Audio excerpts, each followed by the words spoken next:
Ash and Rene, Ash and Rene, Ash and Rene, Ash and Rene Zoo with Zuzu. Hey, Zuzu.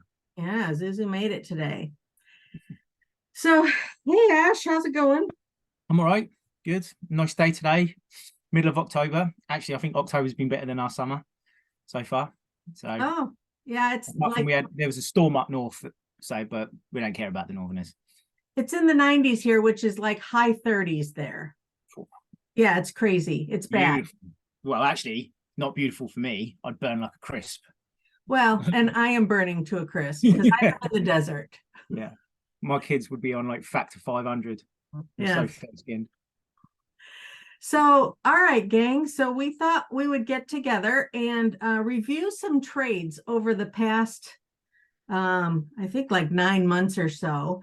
One of the things that I'm interested in is looking at some big trades that we have where there's a lot of picks involved, and then to kind of follow those over like a year or 2 years, because some of them are 24 picks and things like that, to see just kind of like how does it all work out, to give us a better understanding of what happens when we trade stuff. So welcome to our retrospective. Metro. Ooh. All right, so I'm going to start with GA. So let me share my screen. And I just went through and randomly picked a few of the biggies. And I picked some in both AFC and NFC. So here we go. All right. Are you able to see my spreadsheet? See it. Do you see any other crazy things? No. Okay, good. Not like Not that I have anything too crazy on this, but I didn't want to show. Yeah. No, nothing else other than that. Yeah, I got it. All right, yeah, I got my DraftKings up and all the rest of the stuff. All right. So we have in GA. So now I want to make sure that we all preface that when we're trading picks, we haven't chosen who actually belongs to that pick. And so once it's actually picked, it's the preference of the person that was actually doing the pick. So I might say, well, I would have never picked Mayer there. I would have picked so-and-so, or something like that. And we have to just kind of recognize that that's true. And that also that when I trade the 115 and somebody else trades the 115 and somebody else trades the 115, it means different things. Yeah. And so we're putting that as a kind I think of that happened with the 1-8 this year. I think the 1-8 in GA, if I remember rightly, I think it had about 7 or 8 owners. Yes. At one point, that's just crazy the amount of times like that pick had been traded along the line. Right. So and then once it's picked, it becomes, that's it, and then it gets traded about and all that kind of thing. So I also, when I went through, I picked a lot of the bigger trades that had like lots of picks, and then anything that looked like it was definitely a salary saver because people had holdouts. I didn't do, like, for example, you and I traded Swift and Tyreek Hill in one league. Well, that was totally salary cap. Yeah, it was massively. You wouldn't normally sell Tyreek for Swift, although that might I think it's pretty good right now. Yeah, I mean that league, I cannot for the life of me remember why anybody was like, oh no, we don't want him. Literally, I was literally trying to find a trade partner for any reason for Tyreek Hill, and I was like, bloke's Right. Tyreek Hill. It's like, I don't know why. No, and I think his salary was like 65, and I know he had 1 year left, which was also an issue. So whoever took him over had to tag him or RFA him or whatever. So there was worry that his salary would go up, etc. Right. But it's still Tyreek Hill. 1 year of Tyreek Hill might win you the league. It might win you the league. So right. So I took that all into consideration when I picked which ones we were going to kind of like follow, because if it looked like it was cap or something like that, or I just need a quarterback, then it was like, no, so we'll just kind of like go from there. Yeah. So we start with, so this was the first one here is the Bills and the Chargers. That's me and Troy trading the 101 away. I think that was Tony. Is that Tony? Yeah. Oh yeah, sorry, Tony. Yeah. Mm-hmm. Oops. hold on one moment. Echo, turn on lights. My lights went off at 7:30. Okay, so what happened was I traded away Bijan. Yeah. And I got Trey Lance, Travis Etienne, Kendre Yeah. Miller, Jaden Reed, and a first for the 24 first. Mm-hmm. So that's the first trade. So how do we think it's aging so far? It's aging okay. I think obviously it's going to. I know what's happened recently because I semi-follow leagues. Other people probably won't know that this has happened recently, but obviously that pick that you own has already been traded. So that Yes. Chargers first is now not a Chargers first. It's another player, which we'll come to later. I can see. But my difference in rankings at the moment between Etienne and Bijan, I think Bijan at the moment really is my clear running back one in regards to who I don't really think there's much. Obviously, McCaffrey in points and stuff are very obviously is better than Bijan, but as a dynasty person and personnel, Bijan for me is still the clear running back one. Etienne is, I mean, what he's done in these last 9 games is, I mean, it's been outrageous, really. And he's jumped my rankings from probably around about from maybe the beginning of the season, he was probably about 10 or 12. And I think he's about 5 now. So, like you can see that the distance between Bijan and Etienne is there's still a gulf, but if you're going to move off Bijan, what a player to get. I don't think they're really, other than Hall, Etienne maybe is the other option that you would go for. I mean, if you're going win now, you look at maybe players like McCaffrey. But other than that, like if you're going to move off someone like Bijan and you want a running back, obviously it's not necessarily you have to get one back. But if you're going to move off Bijan, you're going to want someone like Etienne back. And the nice part about this trade is that I knew what I was trading away because it was obvious that 101 was Bijan. Yeah. So that was an advantage to the whole thing, was also knowing exactly what I had and then being able to go from there. And we only know that for pretty much the 101 and the 102 for the most part, because everything can shift after that. So before we go any further, you talked about your rankings. Do you want to kind of talk a little bit about how you do your rankings so that when we look at the rest of them, we can use that lens? So I'm going to stop sharing and you can share. Okay, I'll pull it back up and then I'll do it. So on my rankings, I've done it I spoke to a couple of people. I think Jason Kay knows a little bit about it and a few other guys know a bit about it, but I use other rankings sites just to cross reference my stuff. But basically what I do is you've got all the players in different columns and then I rank them individually in regards to what I think they will be. So it will be wide receiver 1 will be the top 12, which I think they will be in real aspects of the NFL. So that's who I think are the top 12 current wide receivers. Doesn't necessarily think that they are my dynasty 12 because I think like Devontae Adams is going to be in the top 12. Doesn't necessarily give me my top dynasty 12. So what I do is I've got my columns of each one, and then also each one of them there'll be some jump ups and divides. So where I think that the wide receiver 1 is and the wide receiver, I don't know, 14, you can kind of relatively see which. So I'll basically show you what I've got. Get ready, folks. So can everyone see that? Inside the mind of Ash. Yep. So basically what you can see here obviously is all of my running back 3, 2s and 1s in regards to what I think they are in some regard. The rankings aren't definitive. I always tweak them here and there and everywhere. And then obviously in the middle, I've got all my 24 picks, and then my 25s are just first and seconds because obviously no one really knows 2 years down the line where they are and how I value them. So my 25 first are ranked from 13 down, and my seconds are roughly second or third picks. But then obviously I've got my wide receiver 1s at the top who I think are above this year's 1-1.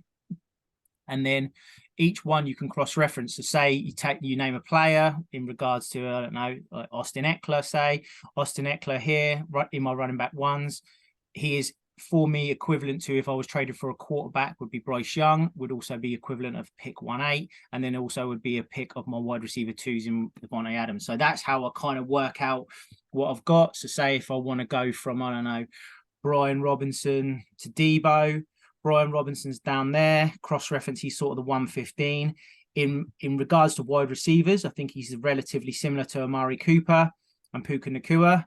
If I want to go to Debo's 2 more up. So it's kind of like, if I want to jump from A to B, the distance in the point system is kind of like, I don't know, 6 or something like that. So you're kind of looking at these players down the bottom, which are like your Bigsby's and your Kyrons and your Samuels and your Suttons and stuff like that. So if you want to jump, so maybe if I want to go to Debo, I could go Brian Robinson plus Sutton, or Brian Robinson plus Wilson, and then you kind of get to Debo. Is kind of how I just, obviously it's all relative in regards to how people view different players, but it just kind of keeps me on a balance of maybe not jumping up too much on players, trying to keep it as consistent as possible in regards to not overspending or underspending on players, and trying to keep the relevant, where, say, if someone comes in for one of your players and you don't really want to sell him, but the offer's good, and you kind of look at it and go, well, I'm not going to be missing too much out on points, and I could do this and I could do that. So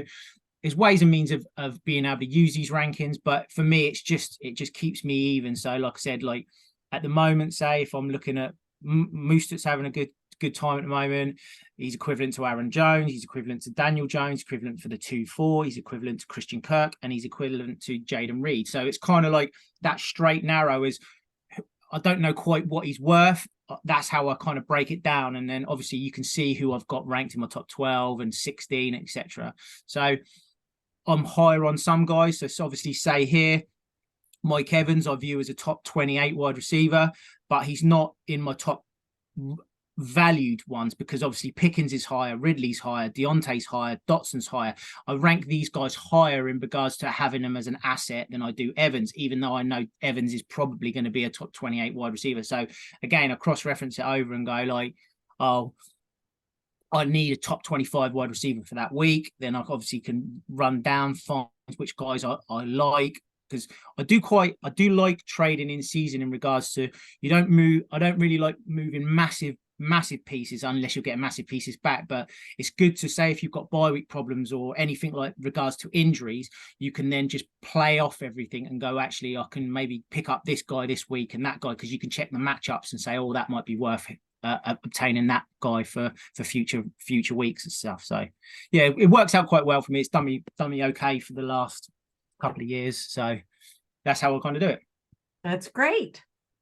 All right. So let's go back to our trades. Let's see here. Share screen. All right. So then we have the Browns and the Bills. We had Chase Edmonds, Javonte Williams, the 108, which ended up being Bryce Young, and the 307, which ended up being Zach Evans, for Tony Pollard, Rashee Rice, and Jaden Reed. What do you think about that? If you're obviously looking at it pure on what everyone's had, you definitely rather have Pollard, Rashee Rice, and Jaden Reed, I think, personally. But I know these teams, so which is amusing. Did you know obviously who gave what? But did I give Javonte Williams to you? Yes. And then you gave Pollard to me? Yes. Yeah. So I know I've got Pollard because obviously I'm the Browns, and I've got Bryce Young. But obviously it means that I had transferred him to you, and then you transferred him back to me. Obviously it wasn't the player, but it was the pick. So I then in regards to relative terms, if you just look at that square off, like I think Rice has done better than maybe most people thought. Like rookies don't do particularly well in Mahomes' offense and Randy Reed's offense to start with, but he kind of looks like maybe the wide receiver to have there if you're going to have one. I mean, you're tossing it up between, like, do you really want any of those guys? I think they'll probably still look at guys next year, but he's actually been playing pretty well at the moment. Jaden Reed, I was a fan of anyway, which was really happy to because I acquired Jaden Reed at the 2-1 anyway, so I was really happy to get him there. So I think that in relative terms, obviously, because in NDL, obviously point scoring is massive. in regards to quarterback. So obviously, if you're comparing Bryce Young on my scoring system actually is higher ranked in regards to value than Pollard is. And then obviously later on down the line, you've got like Javonte, etc. But in regards to probably points rankings, in regards to what they're worth, the Bills probably got more in regards to the value of what like all these players are worth. In regards to the 108 turned into Bryce Young, he's a highly valued asset. Zach Evans is a nice little stash that you can use and probably be able to get something, maybe a second for him this year. And then Javonte Williams is still regarded as a nice asset. So in regards to value, 100%, Chase Edmonds, Javonte Williams, Bryce Young, and Zach Evans is worth more across the board. Whereas Tony Pollard, Rashee Rice, and Jaden Reed aren't worth as much on my trade value chart. But that's because obviously I set all of my rankings up to our NDL scoring for quarterbacks. So quarterbacks are, especially in 16-team leagues, are far more valuable, especially when they're young and on rookie contracts. Right. Okay. Then we have the Ravens and the Chiefs. That was a big one. I remember this one. Yeah. So we have Jalen Hurts, Saquon Barkley, and Travis Kelce for a whole lot of stuff. A whole lot of stuff. Yeah. Nice stuff, but some stuff. Yeah. Mostly Justin Fields, Anthony Richardson. Yeah. And Garoppolo, which I spelt wrong. I'll have to fix that. And then some other ancillary pieces, first and Evan Engram.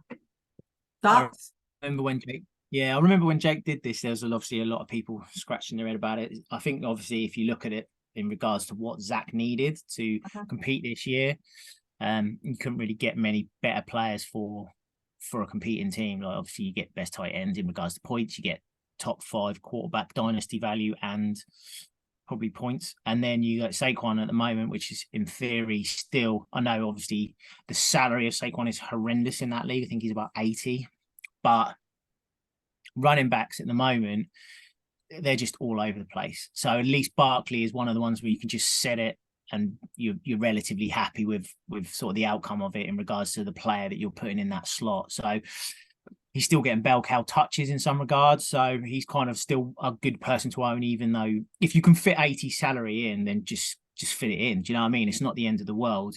I know we play in salary cap leagues and it's nice to be under caps and etc. and not have headaches with caps. But obviously most of the point of the time is to win leagues, etc. So if you can fit them in, great. Obviously, if you're losing stupid assets to fit guys in, so there was this week, like I think it was sometime this week, Mitch wanted was trying to sell me Kamara, which I said to him I would try and do. I tried to fit it in, but where I was in regards to the league, I was 6-2 I'm fighting with James at the moment for our league.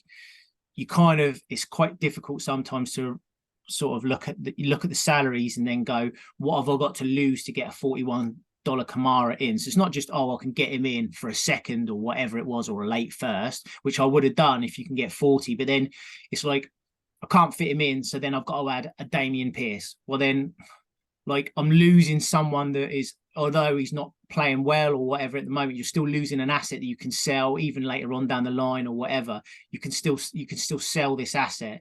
I think there was Ayuk in it, and then all of a sudden it just gets a bit messy where it's not just you're buying Kamara, you're then buying Kamara with all these other aspects. I think I was putting in pick 3 and he was putting in 2 firsts, and it was getting a bit, when you can fit players in relatively comfortably and the value's quite easy to move, then they're the trades that work out relatively quickly. The ones that cause a lot of owners grief with salary wise is where you've got there's multiple pieces that have got to move out, and obviously the owner buying has got to have 1, the cap, and 2, the players to be able to just let go, because sometimes you can't, like you can get a $41 bloke in, like with Zach had a lot of cap, he could fit Barkley in, but he couldn't maybe just fit, because I mean Jalen Hurts is 35, Barkley's 80, Travis Kelce 65. I mean that's huge caps to take on. And if you look across the board of who he's given up, Justin Fields, he wasn't holdout. Anthony Richardson's on a rookie contract, or some of these guys weren't on massive contracts. So Zach's got to be happy with the players that he's got to drop as well as that. So you can look across the board and say that's what Zach gave up. but there might have been one or two other players that he had to drop that's also been included in that because of how he's had to try and fit that cap in. But I remember when Zach did it, there was I don't know, Tony was like, oh, that's like a really, really bad trade. If you're gonna, I think, because Zach's in his league, obviously it makes him far more competitive for him to try and compete and win that division. But for Jake's point of view, obviously he's trying to move on from an $80 Saquon and Travis Kelce. And you are getting, I mean, Justin Fields really is not quite panned out how everyone wanted to this year, but you still got two quarterbacks that in theory you could sell. The Chiefs pick's going to be late, so it's not worked out the greatest for Jake in that regard. But if he was, sounds a bit horrible, if Jake was a bit more on it, he might not even own half these pieces already. If you sit on some of these assets for too long, then they become obsolete. You kind of keep having to, if you're going to rebuild, you kind of just have to keep churning these players over. Brian's been doing it for the Titans and the Broncos, where he's been picking up waiver wire players, put them on, setting certain values, and then he's just churning these players over, and all of a sudden his pick list is just keep going up and up and up and up and up, and all of a sudden he's got loads and loads of picks. If you're in rebuilds, Jason W's been doing it as well. If you're in rebuild, you have to keep churning these players out. So all of these players that Jake's acquired, Justin Fields, Richardson, Garoppolo, he should have been sending Garoppolo traders out like first week 1, week 2, week 3. Someone needs a backup, this, and then all of a sudden you've got a second. Instead of Garoppolo, it's now a second. Like, then the trade looks better. At the moment, if you just sit on these players like an Evan Ingram, you might be able to get, I don't know, like you could probably get 2 seconds for Evan Ingram maybe at the moment if someone's looking to try and get in the playoffs. So at the moment, this trade looks not great for Jake, but if he can flip Justin Fields for a first and a second, if he can flip Evan Ingram for 2 seconds, Garoppolo for a second, all of a sudden it doesn't look half as bad. But because obviously you're just writing these trades down, the owners haven't become as active, then obviously it turns into, it doesn't look as great at the moment. You have to kind of, with these rebuilds, you have to keep going with them and keep churning the picks out. Well, and this is just a picture at a moment in time. So there's been some trades and things. And so we're not taking any of that into consideration. We're just looking at the but I know these leagues, I'm 99.9% sure that Jake still owns all of them things. That might be. We're trying to give the benefit of the doubt. I love Jake. The next one I just put in here so that I can look in the future and see what the picks turned into, and to because this is also a polarizing trade with Kyron Puka and a second for 3 firsts. So we'll see what those turn into. And then we have Titans and Jets with DeMarcado, Tyreek Hill, and a Jets first for Dobbs, Justin Jefferson, and Taysom Hill. Now this I believe happened before Jefferson was injured. Knowing it's the Titans, I don't think it did. So I think that Brian owns the Titans, if I remember, and Brian's playing for next year. So the reason he's done it is to get Jefferson. Okay. So like, well, if then we would remove this one, because that was done for somebody who was already out of it, and it was injured player. So I'm going to remove that one then. And I meant to say at the beginning, if any of you have a trade that you would like to include in here that we're going to watch long term, please send me your information in Discord. I will look that up and I will add this to the list, and we will make sure to include your trade. So this is, I was just going through and looking for like the longer ones. mm-hmm. All right. So in the NFC, we have the Falcons gave away Dak Prescott, Ayuk, and the 115 with it, which ended up to be A-Chain or A-Chain. A-Chain. Okay. And then the Eagles gave up Kyler Murray and Jamar Gibbs. Yep. That is a really good trade in regards to pieces. So I'm just going to check so I've got Dak as 1, 2, 3, 4, 5, 6, 7, 8, 9, 10. He's my QB 11. Kyler Murray is 15 on my rankings. So it's not a huge gap. I think I'd rather own Dak just because of I've never been a massive Kyler Murray fan in regards, so I know what he can do in fantasy. I just don't know if he really loves the game of football, and I don't know how long he's kind of be in these leagues. And obviously, the Cardinals have had a better season than most people. They were pegged for the Caleb Williams. This is going to be a mess, Caleb Williams thing. But I don't know if that's really going to be the case. I think Josh Dobbs is doing enough to push their pick down the line, maybe pick 5 or 6 instead. And with regards to A-Chain and Gibb, at the moment, really, there's not really too much there's not too much distance really between the two. Everyone, obviously, anyone who took Gibbs obviously took him high. But A-Chain's obviously with the explosive, what's happened beginning of the season. I know he's on IR now, but it's obviously a shame that he's been on IR because it would have been nice to see him how this league would have progressed. But it's a really good trade. I would personally rather have Prescott, Ayuk, A-Chain, like having more pieces that you can. I suppose it's all right if I know what I'm getting in regards to the player I've acquired and I'm pushing for a title. I don't mind consolidating players and then getting an extra and getting less players, but more of a superstar player. In this scenario, I don't really know if that was the case. Obviously, pick 2 is the higher pick, but I was never in the vision of Gibbs is going to be a superstar running back. Like for me, he was always going to be that. I think best case scenario, like I think you've got like a running back 12, like fringe guy, because I was always relatively high that Monty would be in and amongst that sort of vulturing touches, etc. So it's nice to have a lot of more assets, I think, so you can sell. Like, so for the Eagles, for example, they've got Prescott, Ayuk, and A-Chain, so you've got 3 pieces to sell rather than just 2. And because the Falcons consolidated them pieces, I don't know if they consolidated them enough to warrant losing the guys that they did for that. If you're getting if Kyler Murray was Burrow or Herbert or Hurts, different story.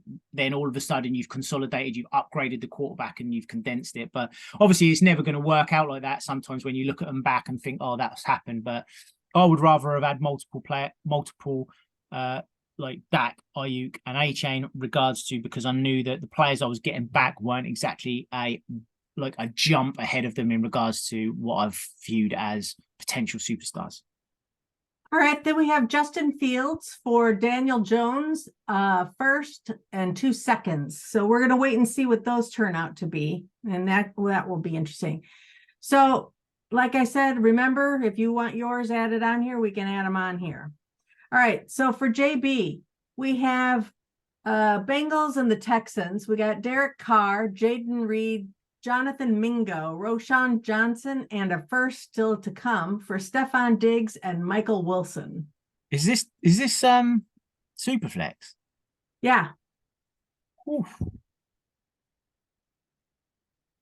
I think I'd rather have the Derek Carr side, just because of it's obviously if you're talking I like Diggs, don't get me wrong, and Diggs is ranked higher than Carr, but because of the Superflex reasons, obviously look what you're getting back in regards to 2-7-2-1, because it's 12 team as well, isn't it? So seconds are far more valuable, I think, than people give credit for in the 12 team leagues. Like even 3rd round picks aren't horrendous because they're kind of like late seconds in Zach's other league. So I think because you get that Bengals 24 first, for me, that's the bit that tips the scales. If that wasn't there, a lot closer trade. But because the 24 first is there from the Bengals, regardless of what it is, at having a top 12 pick in regards to also assets like Jaden Reed, Mingo, Rashawn that you can flip, it just makes me, I would rather 100% have the Derek Carr side.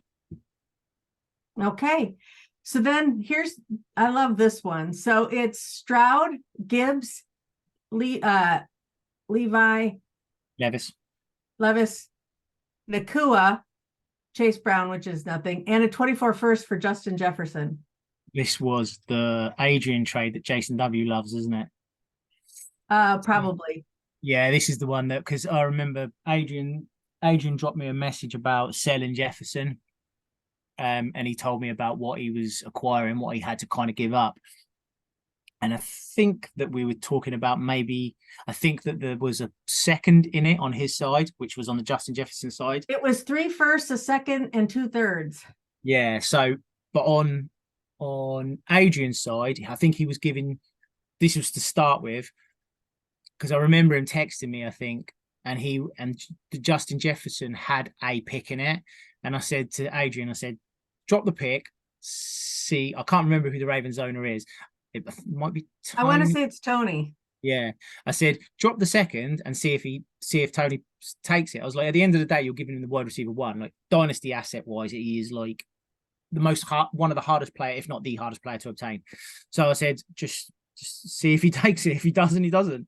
You can always add the pick in later. And then Adrian said, yeah, we got it over the line. We did the pick. So I think taking the players that he did in regards of those positions, I don't know obviously who went at 1, 2, and 3 in that rookie draft. I would assume it would be AR Bijan and JSN, or could be Bryce Young, like them. Yes. So obviously getting Stroud, like no one really thought Stroud was already going to turn into the player he has turned into. I mean, we watched the Georgia game last season, and that was what we all hoped he would become. But to do it after 8 games and he's actually that quarterback is outrageous. So, I mean, you could argue that CJ Stroud is one of the hottest properties to own now in regards to an asset in these leagues in regards to the scoring points. So that is a great player to get.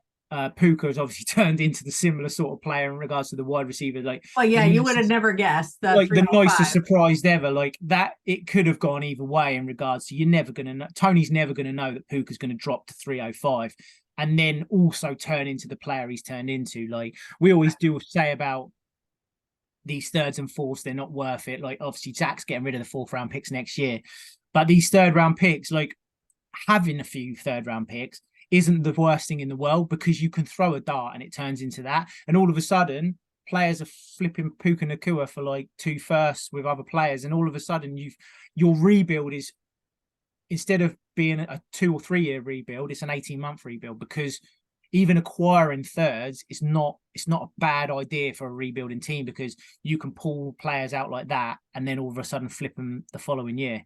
So, yeah, I think, Adrian, if you're going to sell Justin Jefferson, you're going to want as much of a haul as that, especially in a quarterback league.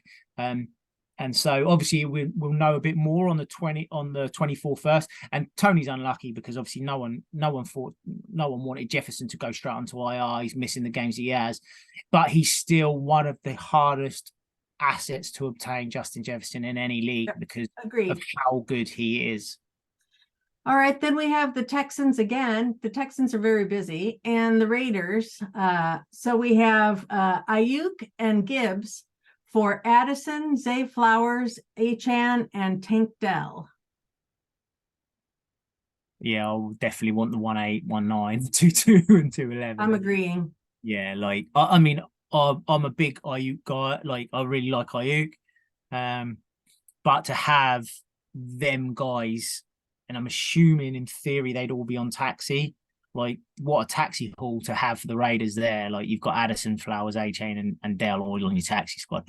It's nice to have Gibbs. Like, I'm not saying Gibbs is a bust or anything like that, but I just don't know what the difference is in discrepancy between what you're going to get points per week with Gibbs and Ayuk compared to some of these guys in regards to what their potential is. I mean, Zay Flowers is already balling, Addison's already balling, Achane's already balled, Dell's already. So these aren't assets that we don't know about. They're already putting up points in these games. So yeah, like I mentioned before, you've got 4 assets there compared to 2, even though you would probably argue the other 2 guys, Ayuk and Gibbs, are more valuable. But if you're going to try and sell them, I don't know if you get that much for both of those in return now in regards to what we can see those picks turn into. All right, then we have Joe Burrow and Marquise Brown for Anthony Richardson and 2 firsts. So we will see what those turn into. I think that's a nice trade, like for both of the teams. Oh, yeah. You kind of look at it and you think, like, the Jags is obviously looking at it as they're obviously all clearly really in rebuild. Joe Burrow's probably contract is a lot more than what Richardson's going to be. So if you're a rebuild and you're selling Burrow, that's kind of what you want to get. Like maybe it's a second difference. Like maybe you could add Richardson 2 firsts and a second, because Hollywood's Brown is balling at the moment. So you don't quite know the difference in how long ago it was compared to what it is now. If you were looking at it now, I would probably say, obviously, Richardson's on IR, so we don't know. Burrow's not playing as well as obviously everyone thought he would, but Brown is playing considerably better than what maybe people thought he would. So I think that in relative value to today's market, you're probably there's probably an add of a second there for the Chiefs, so they probably bought under what the cost would be. But yeah, it's I think it's going to be that's a really interesting trade, and it'll be, like you said, it'd be nice to see what them picks turn into in 24 and 25. All right. And then we have DeAndre Swift and Stephon Diggs and Kenneth Walker and Zach Charbonnet. Now, this may be where it was before Swift was turned into Swift on the Eagles. Yeah. So this just ends up being one of those. It's unlucky. It is unlucky because, like you said, you didn't expect Swift to go from, we was probably looking at RB24. He's probably now RB14, just because the running back market is just so volatile at the moment with these players, and especially for next year, like we don't know some of the where these players are going to fall. Like obviously Taylor's signed, which is obviously good for the settlement of a running back position. So we obviously know Taylor's back there. But then we don't know where Jacobs is going to end up. We don't really know where Eckler's going to end up. We don't know where Barkley's going to end up. We don't know where Pollard's going to end up. All of these guys are probably in the top 12. Do you know what I mean? Derrick Henry, all of these guys are in the top 12 running backs currently. And we don't know where they're going to be next year. The running back market is so volatile. It's such a hard thing to buy into and overpay for. Like you can kind of, for me, like I'm always hesitant to buy a running back because they fluctuate so much in their values. Like it's just too much to warrant paying stupid prices for them, unless you're getting like an absolute banker like a CMC. But even then, like with their salaries, especially in these leagues, it can be tough to fit in. But yeah, it's unlucky for the person that bought Walker and Charbonnet. Obviously, Charbonnet is predominantly the backup there. Walker's been balling, to be fair. He's been playing really, really well. But Swift is just a decent player. Well, and also the Seattle running back, as long as Pete Carroll's in, is usually a solid running back. Yeah. So it's locked up that, which is also a good thing. Yeah. And I think Swift is a free agent, actually, anyway. I think Swift is a free agent after this year. So it's not like he's bought somebody and, like, obviously it's panned out well at the moment, but he's not guaranteed to be at the Eagles next year. So you don't know how long Swift is going to be good for. Right. So it could be 12 more months. And then again, we're in this volatile market of who is he landed? Is he a committee? How many snaps is he getting? So it's a hard market, running backs. All right. And then we have Christian Watson and Jahmyr Gibbs for ATN and Jordan Addison. So that's the Etienne one, obviously he's absolutely exploded. So 100% Etienne and Addison for me in that one. Okay. All right, let's move on to 32. So boy, I'm telling you, when I pulled up 32, there were so many trades. It was just scrolling through them. Probably half of them were me, to be honest. It was amazing. To try and get from 425 cap down to 300. I had to do about four trades to get the player I wanted. All right, so we have Baltimore and Cleveland. We have Daniel Jones, Nico Collins, Irv Smith, Zay Flowers, and Charbonnet for Lamar Jackson and Darren Waller. I think you just know what you've got. Like, it's probably unfortunate that some of the players that have landed. I mean, Nico Collins has been a pleasant surprise. Yes. Year, like he's probably the one that's slid onto the scene. I think he's in my top 30 now, dynasty wide receivers. So like he's absolutely come on leaps and bounds, and obviously having Stroud there has just pushed him on loads. But I think like especially in you kind of just I always think that if you've got like a top 7 or 8 quarterback, it just fills you with far more comfort than having the volatileness of a Daniel Jones and a Derek Carr and like a Tannehill and stuff. Like these guys are good on their day, but I just like having the consistency as such and the settlement of one of these top guys. Unless unless something horrendous happens, their value holds and their performances hold, which I always prefer. And then we have Nick Chubb, T. Higgins, and Will Levis for Jonathan Taylor, Christian Watson, Charbonnet, and Mayer. I think Zach was banging on that he was like really gutted about this trade, but it's still not that horrendous. I know obviously Nick Chubb went down, like it's just so tough, but I don't think there's much between the main ones is because we don't really know. Charbonnet is at the moment essentially a backup. Levis is essentially a backup, but he could be starting as of next week. Right. And Mayer is at the moment a project. So really, it was Chubb and Higgins for Taylor and Watson. When Zach traded Taylor, he was contract dispute was up in the air, didn't know what was going on, and Chubb was fit. So at that point of view, it's a sound buy from what Zach did personally, like to get Chubb, to get T. Higgins, to get the 116. It's probably not turned into the project that he wanted because of Chubb's gone down and Higgins has been injured. So, but that's just unfortunate. It's nothing to do with the trade itself in regards to what's happened. He's just got fucked over with the injuries from it. But as an actual trade, it's really, really, really close. Well, and then Taylor got immediately traded for Jamison Williams, and a Baltimore first and a Baltimore second. So obviously we all kind of hope that Taylor comes back and does it, because at the end of the day, like, we like to have these superstar running backs like on these rosters, and they're like elite performances and elite assets. So, but obviously, I think did he buy him and the contract dispute still went on? No, I think what happened, if I remember rightly, don't hold me to this, but I'm pretty sure that when Braxton bought him off of Jason, the contract dispute was going on, but he wasn't placed on IR. So I think what happened was he bought him, and then the following week he went to IR. So he missed the first 4 games because there was all this, he might get traded or what's going on. And then all of a sudden, no one was really talking about the injury, wasn't it? And then they literally put him on IR, and everyone was like, fuck, I can't believe they just put him on IR. So they missed we might miss 1 game through a contract dispute, but no one really thought they were going to put him on IR. So I think that's what happened. I mean, that could still be a great trade for Braxton at the moment. You don't know, because obviously you don't know how Jonathan Taylor's going to be in regards to later on down the line. But if he goes back to anything like he was, it's a win, isn't it? Okay, then we got Anthony Richardson and Rashee Rice for Jordan Addison and a 24 second. I'd have the Richardson side for that one. Absolutely. But it's interesting to just see. Yeah. This is the picks kind of a thing where it's like, oh, because you would think the 104 and a second for the 7 and the 15th surely makes sense.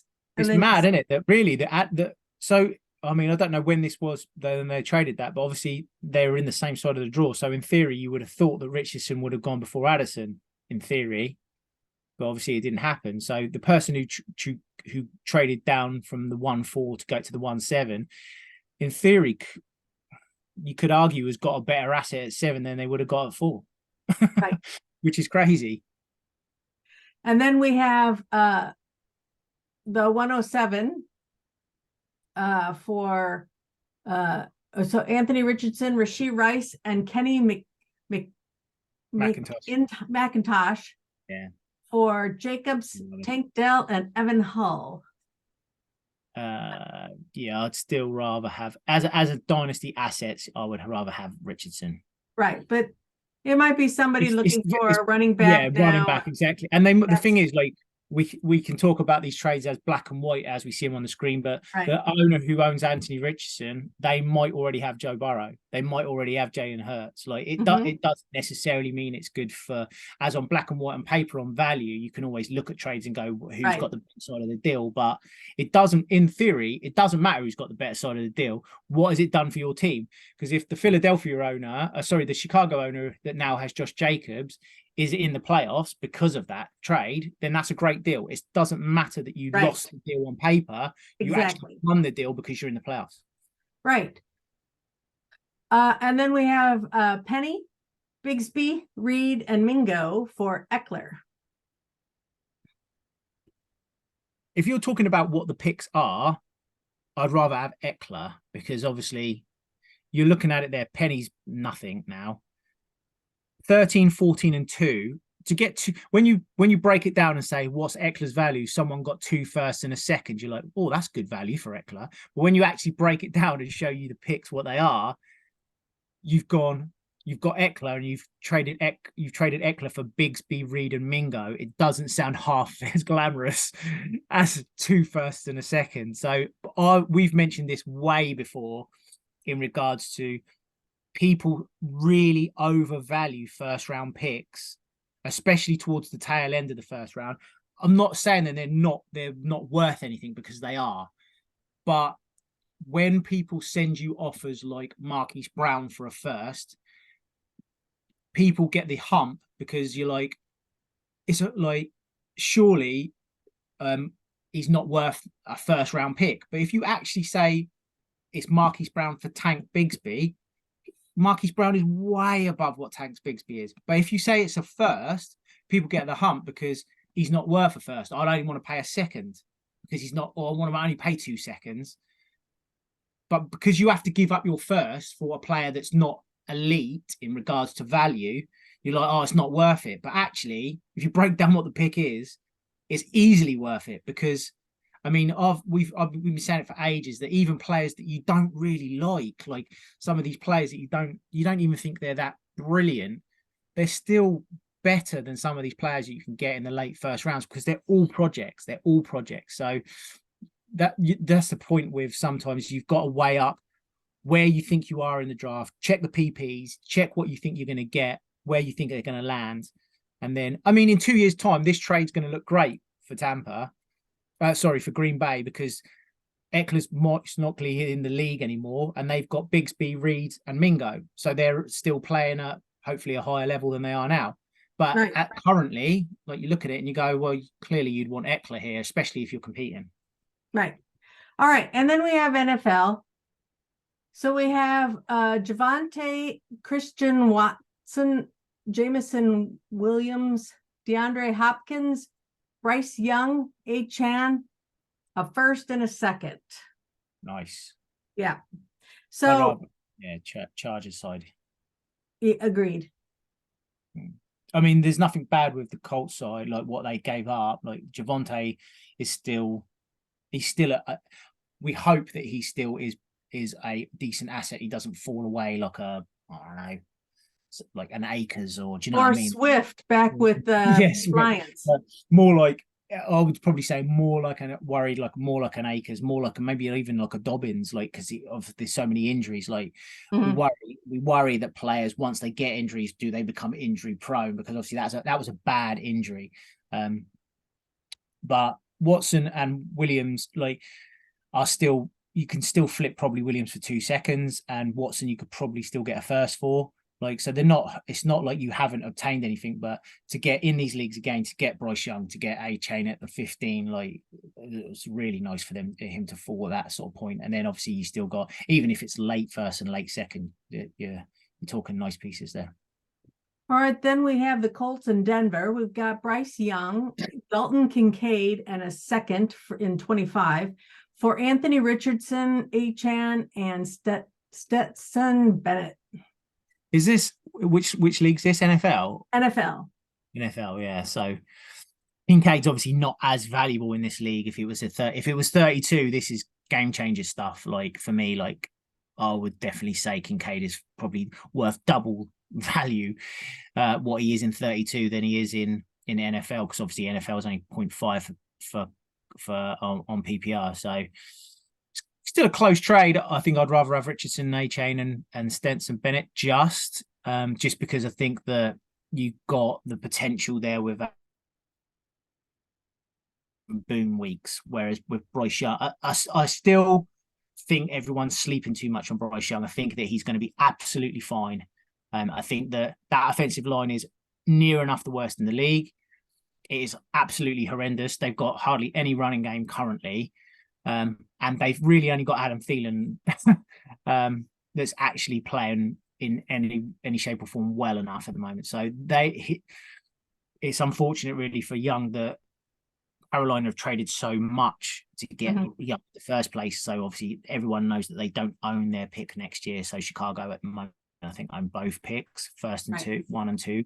So like for me, like it's set Bryce Young back a little bit in regards to they can't add like a Marvin Harrison this year, or they can't add someone as good as him, or like a Fashanu as a left tackle. Like they do really need to spend money on this offensive line. I think Bryce Young's going to be absolutely fine, but I would definitely prefer the Richardson and HA sign just because I think the boom there, it gets a lot closer if it was 32 because Kincaid becomes double the value, I think. All right. And then our last one is Atlanta and Green Bay, which is Nico Collins, Adam Thielen, Stroud, and a first for Amari Cooper, Tajay Spears, Luke Musgrave, Zach Evans, and Trey Palmer. Ooh. Didn't know that Thielen would do what Thielen is doing. No. Or Stroud would do what Stroud is doing. So I mean, this is just Collins luck of would the do draw. what Collins is doing. Right. So it's a luck of the draw, I think. Yeah, here. for sure. Like you 100%. If you look at this now, like Collins, Thielen, Stroud, and the first, give me that 20 times out of 20. But Amari Cooper's great. Luke Musgrave, I think, is going to be good. Yep. And Tajay Spears is doing like with no ACL, like he's proved me wrong. Like he was off my rankings in regards to rookie rankings. I wasn't going to draft him, just because I don't know if the longevity's there. But he's playing really, really well at the moment. So yeah. So I think what I've really started to enjoy is kind of like the convictions that I have in the summer, and then how they play out in real life, once the game starts. It's kind of like, oh man, I'm glad that trade didn't go through, or dang, I should have got it, before it happened, or whatever. It's just kind of fun. So I think having these things kind of like documented so we can kind of watch how they go might help loosen up some convictions on things and allow us to be a little bit more flexible in our valuations, or it may, in a sense, even strengthen the convictions that we have because of the things that we've learned. 100%. I think like I mentioned it the other day, I think when I was speaking to Tony about it, and Tony wants me to bring something up later, which I will talk to you about. The idea of trading in these leagues isn't always necessarily about the need to trade or the want to trade. I always think that one of the best things about being a good trader is knowing when to trade in regards to when is the right time to acquire a player. Like just because it's nice to have this new shiny object or these picks, etc. Sometimes it's like it's always really, I think, fascinating is to try when people are desperate, because it starts to become like they're sending out so many offers that you can feel that they are desperate to sell this guy. That's when you can pick up on getting values, etc. If you're one step ahead in regards to knowing how your team's laid out, who you're playing, what the PPs are, then sometimes you don't have to rush into a trade because you feel like if I don't do it, someone else is going to miss out. I'm going to miss out. No, I think knowing when to trade is an underestimated sort of like part of trading, because a lot of people, I know Zach and Jason mentioned it, like if you don't do it by week 4, like sometimes it can become a little bit messy. It can only become a bit messy if you're 1 and 5. You have to go for it then. Like, but if you're like 4 and 4, or if you're like 5 and 3, it's always good to still address your team, address who people are selling, and then look at it and say, well, hang on a minute, someone's bought him, they've got that pick, I've got this cap, this person looks like he might be a holdout. If you're a couple of steps ahead of everyone else when you regards to training, knowing when to trade your players is even more valuable to your team than what you're actually going to acquire, because then you can actually go, oh, I know that I can move this player now because he's on form, or I know that that week 10 I've got this problem, or week 11 I've got this problem, and doing it 2 weeks before, or knowing that I can actually wait until week 10 because I know that by that time this team might be out of it, that team might be out of it. There's less competition for the player involved. To say someone was selling Diggs, someone's selling Diggs, no one can find a trade part at the moment. You're sat there and you go, oh, I might be able to do this trade, I might be able to get it done, but I don't need to get it done now. Even though it's it's like a luxury to do that. Sometimes it's nice to go, actually, I don't need Diggs. I don't necessarily need him because my team's built and it's quite well. I'm doing well. I'm 6-2 or whatever I am. Having Diggs would be great, but do I really need to go and spend 2 of my first, then not make the playoffs? And then all of a sudden I'm in a position where I've got Diggs a year older on a higher contract and I've lost both my picks. Knowing when to trade, I think, is really, really important in these leagues. And make sure, and I think it stops people getting into a position where they've got such a depleted team and a depleted roster with high salaries, is because I think they've over-egged it and gone, oh, I need to do this now, I need to get this done, I need to move this player. Sometimes you just need to sit and wait for the right time. And even if there's players like Jason W is really, really good at it in regards to, he sets a price. If no one reaches that price, the price stays the same, and he is in charge of the market every week. If he looks at it and thinks this player isn't going to increase any value now, and the player is just under market value that the offers come in, he'll look at it and go, I might just take this because it's not much different to what I'm after. But sometimes if someone comes in so they only pay a second, and you've got this player and you think, oh, I can hold on to this player, I can hold on to this player. As long as I'm confident that this player is going to continue to do this, like a Thielen, like a Mustard. There's no reason at the moment you look at Thielen and Mustard and go, their value is going to go down in season. It's not, because Carolina got no one else to throw to, and at the moment Miami are absolutely running over everybody. So I know Wilson's coming back, so there might be a time frame now where you think, oh, this might be the time to do it. But look at it and think, say if it was week 3, you look at it and go, Thielen, Mustard, they're putting up points. I can afford to not sell for just a second. I can afford to wait 2 or 3 weeks because I know this asset is going to be like, it's going to just keep, the points are just going to keep going up. And a few people have done it with Kamara at the moment because they know this is time to get off Kamara and this is time to sell.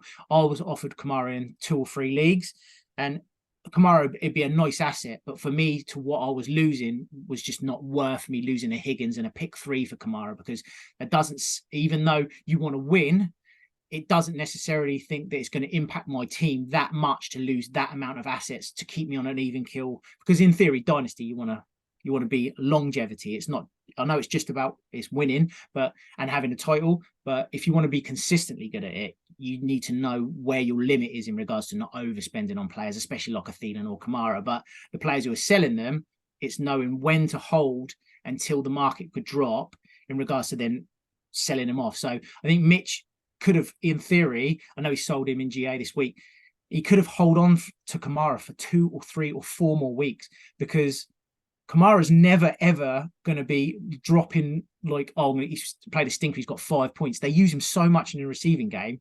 So instead of just getting Christian Watson back and a couple of randoms, he could have got 2 firsts, because the team, when it gets to week 12, is desperate to make the playoffs. They will do whatever it takes to make the playoffs.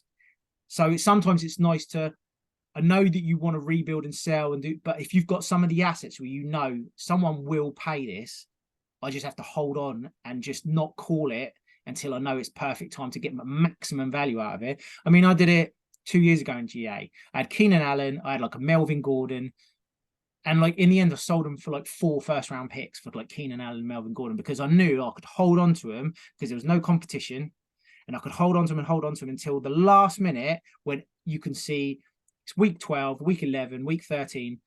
4 teams need to wins to make the playoff. 2 of them are playing against each other. You can play them off each other and go, like, well, this team me first.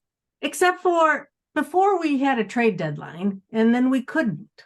So now that we don't have a trade dedeadline, that has opened things up very differently. Even more so. Very much so. So and also players now until week, like the Super Bowl week. Right. But also you have to learn what the valuation is. You have to learn by experience about, oh, I sold them now. Dang it, I could have gotten more. and things like that. People have to have that experiential kind of thing. And so, you know, I think that we all kind of ebb and flow and learn things as we move along. For sure. All right. Well, this was fun. At least I think so. And I appreciate your joining in. And remember, send me your trades if you want to add them on here, and then we will continue to look at them. So our next time that we'll look at these picks will be at the end of the season, and see how that kind of ferreted out. And then we will look again at the end of probably next summer. We'll probably get on a little before. Maybe we talk some rookies or something. Everyone loves rookie week. Oh, absolutely. We'll get some rookie ones, pre-draft ones or something. Well, and we're certainly not going to. This isn't our only content. Yeah. All right. Peace. Rock on, all.